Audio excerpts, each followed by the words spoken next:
Do you know that around 85% people are unhappy with the work they are doing? Do you know the productivity of happy employee increases by 31%? Do you know the motivated employee at the work takes 10 times fewer sick leaves?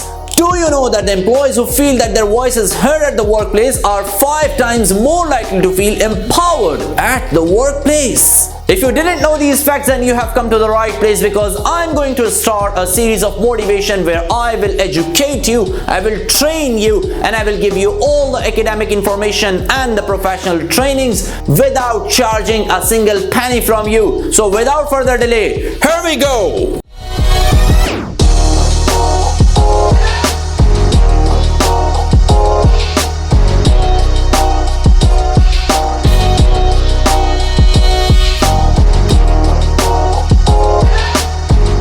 Motivation को अब हम समझते हैं, motivation की basic definition क्या होती है.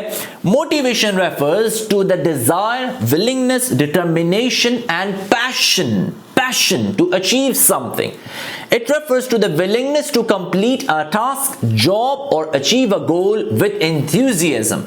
किसी टास्क को करना है, किसी गोल को अचीव करना है एंथुसियाज्म के साथ. मैं काफी अर्सा पहले एक बैंक में काम करता था, आज से बहुत साल पहले की बात है.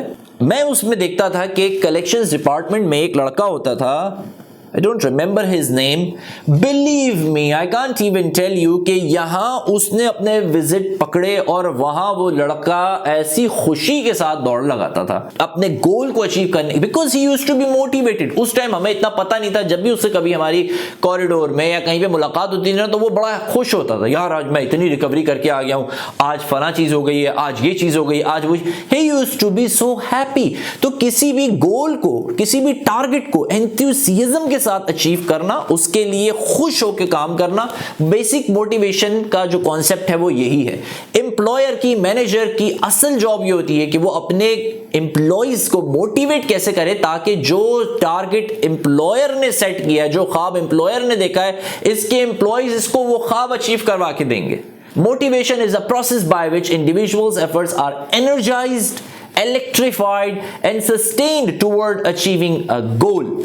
उनकी जो इंडिविजुअल के एफर्ट्स हैं उन्हें आप एनर्जाइज कर देते हैं, इलेक्ट्रीफाइड कर देते हैं और उनको सस्टेन करवाते हैं. क्यों? ताकि वो जो सेट टारगेट है आपका वो अचीव कर सकें, गोल को अचीव कर सकें.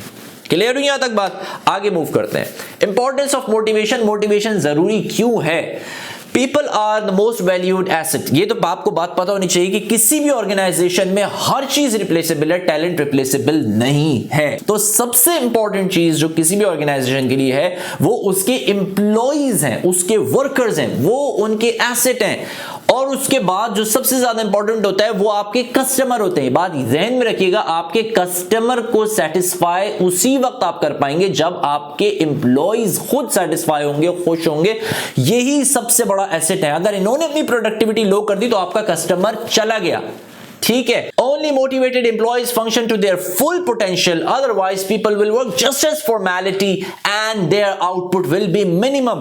सिर्फ motivated employees ही अपने full potential से काम करते हैं, वरना मैंने जैसे कि आपको बताया, लोग घुसेंगे ऑफिस के अंदर, टाइम देखेंगे, जो पुराने सेठ टाइप लोग होंगे, पुराने लोग होंगे, वो हाथ पे हाथ धरे बैठे रहेंगे और वो नए को भी बिगाड़ेंगे, बोलेंगे अबे बैठ जाओ मियां, टाइम का इंतजार करो, बॉस के कहने का इंतजार करो, बस बॉस जो बोले वो कर दो. Try to understand. ऐसे बड़े खतरनाक लोग होते हैं आपके, खुद तो नहीं डूबते ही, ये लोग उठ के किसी भी ऑर्गेनाइजेशन में चले जाएंगे मगर आपको जरूर डुबो जाएंगे. Motivated employees demonstrate independent and innovative thinking when they deal with the challenging work situations. ये बड़ी इंपॉर्टेंट चीज है कि मोटिवेटेड स्टाफ ही वो होता है जो बहुत एनर्जाइज्ड हो और क्रिएटिव थिंकिंग के साथ, out of the box thinking के साथ किसी भी प्रॉब्लम का सॉल्यूशन प्रेजेंट करे. अब अगर मैं ओवरऑल मोटिवेशन की आपसे फाइनली बात करूं तो वो ये है कि the intrinsic and extrinsic factor. Intrinsic and extrinsic factor के ऊपर मेरी वीडियो आ रही है, उसका लिंक मैं यहां डाल दूंगा, आप उसको जरूर देख लीजिएगा. उसको मैं डिटेल से थोड़ा डिस्कस करूंगा क्योंकि ये वो पॉइंट है जो स्टूडेंट्स को नहीं समझ आता. ये लेक्चर जो है बेसिकली ये एकेडमिक लेक्चर है, ट्रेनिंग नहीं है, तो थोड़ा थोड़ा आपको अंदाजा हो रहा होगा कि मैं इन पॉइंट्स को कितनी डेप्थ में जानता हूं और मैं इस पे ट्रेनिंग्स भी करवाता चला जाऊंगा. Intrinsic and extrinsic factor which stimulate person's behavior positively and motivate him to achieve a set short or long term goal. Intrinsic factor, extrinsic factor किसी को मोटिवेट करते हैं ताकि वो किसी भी किस्म का जो शॉर्ट टर्म या लॉन्ग टर्म गोल है उसे वो अचीव कर सके। अब मोटिवेशन की हम थ्योरीज की बात करेंगे। इसके बाद जो मेरी वीडियो आ रही है वो है मोटिवेशनल थ्योरीज पे, पूरी सीरीज बनाऊंगा मैं इंशाल्लाह। और सबसे पहली सीरीज के अंदर जो वीडियो है वो है फ्रेडरिक टेलर के ऊपर, उसकी मैं वीडियो बनाऊंगा। मोटिवेशन की थ्योरीज ऑल्दो मोर वैलिड एक्सप्लेनेशंस। देखें अब तो बहुत ज्यादा मोटिवेशनल थ्योरीज, मैं खुद एक ट्रेनर हूं, बहुत सारी चीजें हम ऑन स्पॉट डिसाइड करते हैं किसी ऑर्गेनाइजेशन में कि यार ये टूल बड़ा आपके यहां काम करेगा या ये टूल आपके यहां काम नहीं करेगा। लेकिन मोटिवेशनल थ्योरीज जो हैं, जैसे बड़े बड़े जो मैनेजमेंट साइंटिस्ट गुजरे, जिसके अंदर आप टेलर के उठा लें, हैसबर्ग उठा लें, मास्लो उठा लें, इन लोगों ने बड़े बेसिक आइडियाज प्रेजेंट किए हैं, मोटिवेशन को बहुत डेप्थ के अंदर पढ़ा। तो किसी भी नई मोटिवेशन थ्योरी को समझने के लिए ये बहुत इंपॉर्टेंट है कि आप मोटिवेशन की पहले बेसिक थ्योरीज को जरूर समझें जो इन लोगों ने प्रेजेंट की हैं। तो हम इन्हें जरूर डिस्कस करेंगे अगली वीडियोस के अंदर। सीरीज ऑफ मोटिवेशन के अंदर मैं ये एकेडमिक और ट्रेनिंग दोनों की वीडियोस बनाता चला जाऊंगा। उम्मीद करता हूं कि मोटिवेशन का बेसिक कॉन्सेप्ट तो आज आपको क्लियर हुआ होगा। अगर आपने मेरे चैनल को अब तक सब्सक्राइब नहीं किया है तो बराए मेहरबानी कर दीजिए, और अगर आप ऑलरेडी मेरे चैनल को सब्सक्राइब कर चुके हैं, बहुत बहुत शुक्रिया।